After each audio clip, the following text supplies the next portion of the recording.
Hey, good morning, friends. It is Thursday, June 25th. I'm your delighted to be here host, Greg Miller. And this is Beliefs, Ballots, and well, today we're banged up Bulldogs. For those watching on video, and I can't possibly imagine why anybody would be watching this on video, you may notice we got a little ordeal.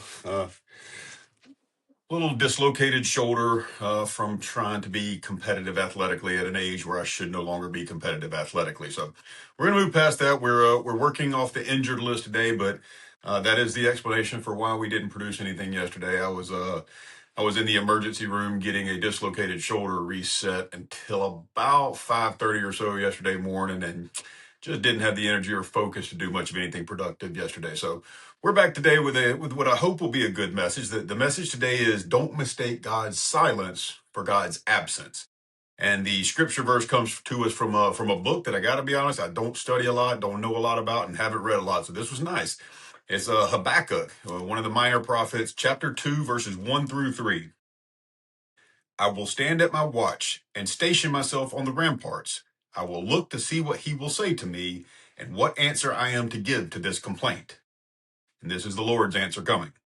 Then the Lord replied, write down the revelation and make it plain on tablets so that a herald may run with it.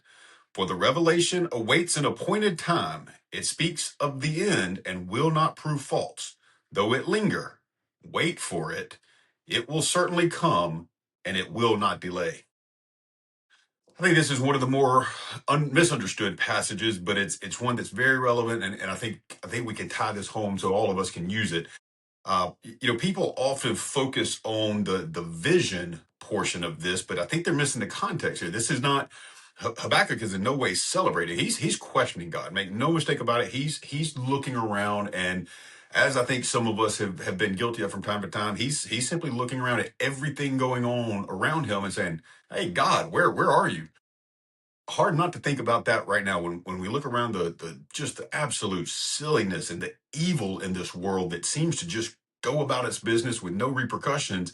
Sometimes any of us, even us most devout of Christians, can look around and go, hey, God, where are you? How are you allowing all this to happen to us?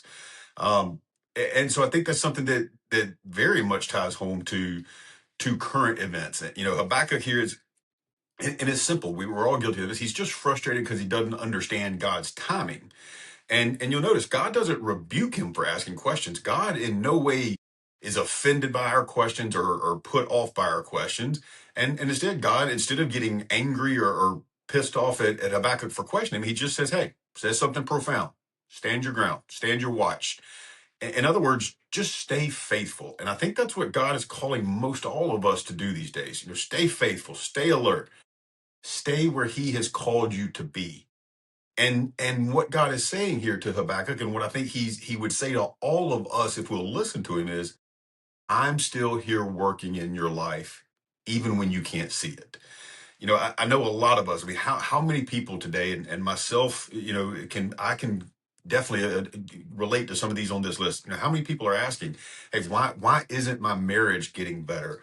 Why won't my child come back to the Lord? Why does evil seem to win so often these days? Why are dishonest people allowed to prosper all the time? And then the big one is, why do I keep praying and not seeing answers? These are the kind of questions that I think Habakkuk was asking God, and God's answer wasn't, "Hey, here's the timeline, here's what I'm doing." God's answer was still just, "Trust me, it's my timing, not yours." And that is a very profound and powerful thing. It's ultimately what faith is all about. Faith is not believing in God's works because you can see it. It's believing in God's works even when you can't see it. Faith, the analogy, the framing of the picture I've always liked to put, faith is taking that next step even when you can't see that next step. It's an element of being patient, allowing God to work on his timeline, and understanding that as frustrating as it is and as much as we question it, invariably his timing and his plan is always, always better than ours. All right, guys, on a lighter note, before we get into some more serious stuff, we got 72 days until Georgia football. And as I have continued to state day after day, I cannot wait. We've kind of gone back and forth. We've had some historical number 72s or roster numbers based on the days till kickoff. Today we're looking into the future. I will absolutely mispronounce this young man's name, and for that I apologize. But the current number 72 is a young man out of I believe out of Garner, North Carolina, and I'm going to do my best. It's Akene Agboko, uh, big time offensive line prospect. He was a top 50 player in the nation. You never want to expect on true freshmen to contribute, especially not on the offensive line, because I'm telling you, in the SEC, the line play is grown man football, and just I'm sorry, 18-year-olds just usually aren't ready for that. Word out of camp all spring, this kid is impressing the coaches. This kid is in line to see the field a little bit as a true freshman on the offensive line, and barring injuries and whatnot, and the unpredictable nature, the coaches and the staff in Athens are really high on Iboko, and I think the future is really bright. Hopefully, we'll see him. Hopefully, we'll see him pushing defensive linemen and linebackers out of the way for the next few years. As we get back to a little more serious topic, and this is one that I was doing some scrolling and trying to find something to talk about. And I came across this story, and this is probably a story a lot of you guys haven't heard. There's a recent Supreme Court decision this week involving a Rastafarian pastor named Damon Landor, I believe. And basically what happened is he got sent to prison, and the prison official shaved off his dreadlocks.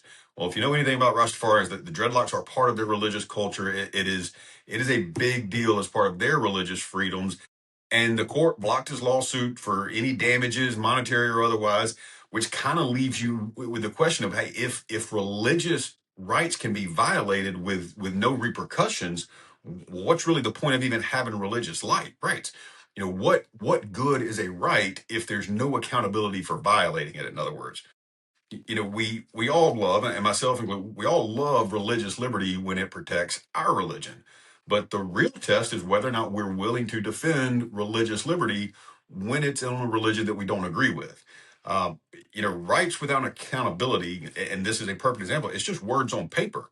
If our government or any government can violate somebody's conscience and just shrug and say, sorry, there's no remedy for this, what's done is done, then that right and all rights start to feel more symbolic than real.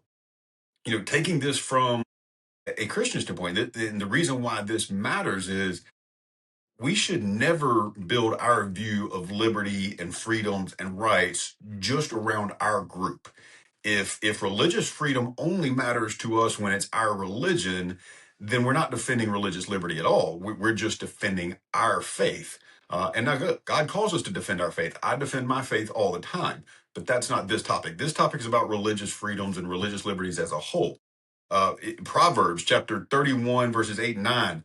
Open your mouth for the mute, for the rights of all who are destitute. Open your mouth, judge righteously, defend the rights of the poor and needy. God's calling us to defend the rights of everybody, whether we agree with their beliefs or not. And we get into the book of Matthew, in the Gospel of Matthew, chapter 7, verse 12. It's the golden rule, people. Whatever you wish that others would do to you, do also to them. It's the golden rule applied to religious liberty. If we want to be able to have our own religious freedoms, then we have to be willing to defend the religious freedoms of others as well. The three talking points for today is, and the first one is what we just talked about. Religious liberty cannot be just for Christians. If we want the government to respect our Christian conscience, then we've also got to want the government to respect the conscience of others and their beliefs, and let those be enforced as well. And two, and on a bigger scale, this is not just on religious liberties and freedoms. This is something I believe wholeheartedly across the board. Governmental power absolutely needs limits. Prison is not supposed to erase your dignity as a human. Obviously, as prisoners, you lose certain freedoms because you deserve to lose those freedoms based on your actions. But that doesn't mean that the individual human stops being an image bearer of God, and they should not lose their religious freedoms. And again, in this case, that this should have been something that could have been worked around. And then number three is, and this is again not just for this particular instance. This is a big picture point here. Accountability matters. A right with no consequences for violating it is a pretty weak right. If officials, if anyone can knowingly violate your religious protection and face absolutely no meaningful penalty at all, then how do any of us trust the system that's designed to protect us? As a conservative, obviously, I 100% believe in law and order, but that doesn't mean the government gets unlimited power. I believe real conservatism should defend the ordered liberty and defend the rights that are given to us by God, not defend the state power with absolutely no accountability. As it applies to this particular story, obviously today, the way I look at this is the question is not, as a Christian, the question is not whether or not I would agree with this pastor and the Rastafarian theology. Clearly I don't. There's a lot of things that we would disagree with on that level. But the question is whether or not I believe the government should just be able to trample his religion and his conscience and his religious freedoms and walk away untouched. And as a Christian, I cannot say that I want religious freedom for me, but then not want religious freedom for others. That level of hypocrisy just won't stand. If liberty is to be real, it has to be real even when it's inconvenient.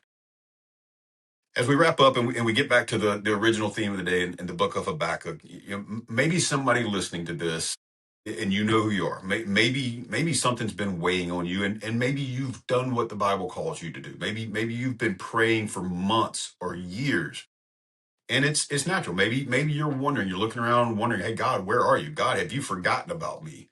Well, the prophet here, Habakkuk, is reminding us that, and it's a simple line and it's easy to say, but it's hard to do. Waiting is not wasted when God is the one you're waiting on. As always, guys, get in your Bible, say your prayers, love one another, and tell the truth. God bless.